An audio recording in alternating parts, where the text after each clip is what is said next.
မင်္ဂလာပါသားတို့သမီးတို့ရေဒီနေ့တော့ဆ iam မကခေါင်းအုံးကလေးမောင်ပုလုံးဆိုတဲ့ပုံမြင်လေးကိုဖတ်ပြမယ်နော်ဒီပုံမြင်လေးကိုထက်ကိုကရေးသားထားပြီးတော့ကတ်တွန်းသရုပ်ဖော်ကတော့ထိတ်ထားလေးဖြစ်ပါတယ်ဒီပုံမြင်လေးကို That Story Children Box ကနေပြီးတော့ထုတ်ဝေထားတာဖြစ်ပါတယ်ဆ iam မဒီပုံမြင်လေးကိုစာပြီးတော့ဖတ်ပြမယ်နော်တခါတော့ကပေါ့ကွယ်မောင်ပုလုံးလို့ခေါ်တဲ့ခေါင်းကလေးကိုကောင်းမလေးတယောက်ကအသုံးပြုတဲ့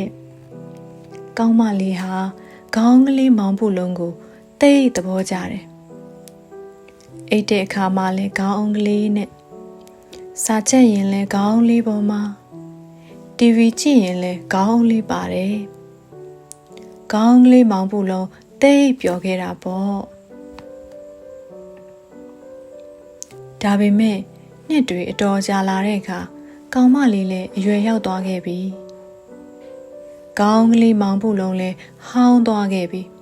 ။ခေါင်းအသစ်တွေရသွားတဲ့ကောင်မလေးဟာမောင်ပုလုံးကိုအမိုက်တွေနဲ့အတူစွန့်ပစ်လိုက်တယ်။ခုတော့သူဟာအမိုက်ပုံမှာပေါ့။မိုက်ပုံတွေကိုရောက်လာပြီဆိုတော့ငါဟာသုံးမဝင်တဲ့သူဖြစ်သွားပြီလို့တွေးပြီးမောင်ပုလုံးဝမ်းနည်းနေတယ်။ဘသူကမှငါ့ကိုဂရုမစိုက်တော့ဘူးဒါဆိုငါကလည်းဘသူကိုမှဂရုမစိုက်တော့ဘူးလို့မောင်ပုလုံးဆုံးဖြတ်လိုက်တယ်သူ့ရဲ့နှလုံးသားဟာမာကြောခက်ထန်သွားခဲ့ပြီမင်္ဂလာပါခေါင်းအုံးလေးရေအမိုက်ပုံကကြိုးဆိုပါတယ်နော်ပျော်ရွှင်ပါစေလို့ကြွက်ကလေးကနှုတ်ဆက်တယ်အမိုက်ပုံဆိုတာအသုံးမဝင်တဲ့သူတွေနေတာကွမင်းကငါ့ကိုလှောင်နေတာလားထွက်သွားစမ်းခေါင်းလေးကအဲ့လိုပြောလိုက်တော့ကြွက်ကလေးကဟုတ်ကဲ့ပါကြွက်ကလေးလည်းစိတ်မကောင်းဖြစ်ပြီးထွက်သွားရတယ်ဆောင်းတွင်းနက်နက်ခင်းတစ်ခုမှာငှက်ကလေးတစ်ကောင်ကအမိုက်ပုံကိုလာရင်ပုလုံးကိုတွေ့သွားတယ်ငှက်ကလေးကပြောတယ်ဟာခေါင်းလေးပါလားစိတ်တူနေတဲ့ပုလုံးကပြန်អော်လိုက်တယ်ဟုတ်တယ်ခေါင်းကလေးဟေ့အသုံးမဝင်တော့တဲ့ခေါင်းကလေးဟ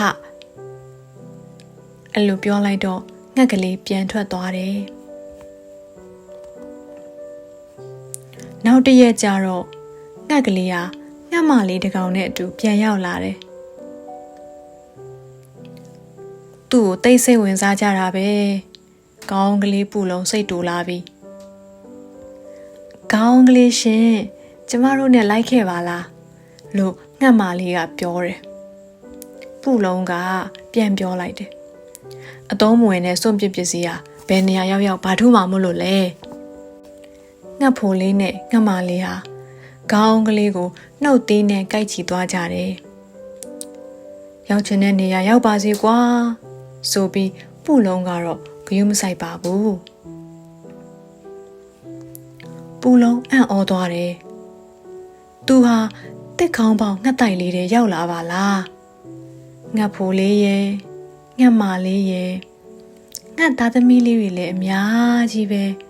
။ခေါင်းကလေးရောက်လာတော့ငှက်ကလေးတွေပျော်နေလိုက်ကြတာ။ခေါင်းကလေးစီကအနှွေးဓာတ်တွေရတော့မယ်လေ။ခေါင်းလေးကိုကျေးဇူးတင်ပါတယ်လို့ငှက်ကလေးတွေကတချင်းထဲမှာထည့်ဆိုကြတယ်။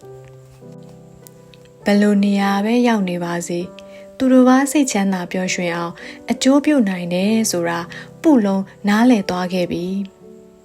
ခုဆိုသူလည်းမိသားစုအသစ်နဲ့သိပ်ပျော်နေတာပေါ့ပုံမြင်ကလေးကတော့ဒါပါပဲကွယ်ကဲမေခွန်းကလေးတွေဖြည့်ကြည့်ကြရအောင်နော်ပထမဆုံးမေခွန်းကခေါင်းကလေးပုလုံးကအမိုက်ပုံနဲ့ရောက်သွားတဲ့အခါဘလို့တွေးသလဲနံပါတ်1မေခွန်းငှက်ကလေးမိသားစုကခေါင်းကလေးပုလုံးကိုဘာဖြစ်လို့ချစ်ကြတာလဲနံပါတ်3မေခွန်းကပုံမြင်လေးရဲ့အဆုံးမှာပုလုံးကဘာဖြစ်လို့ပျော်ရွှင်သွားတာလဲနံပါတ်4မေခွန်းကကလေးတို့ရောဘလို့နည်းတွေနဲ့ သူတို့ဘာကိုကူညီနိုင်လဲ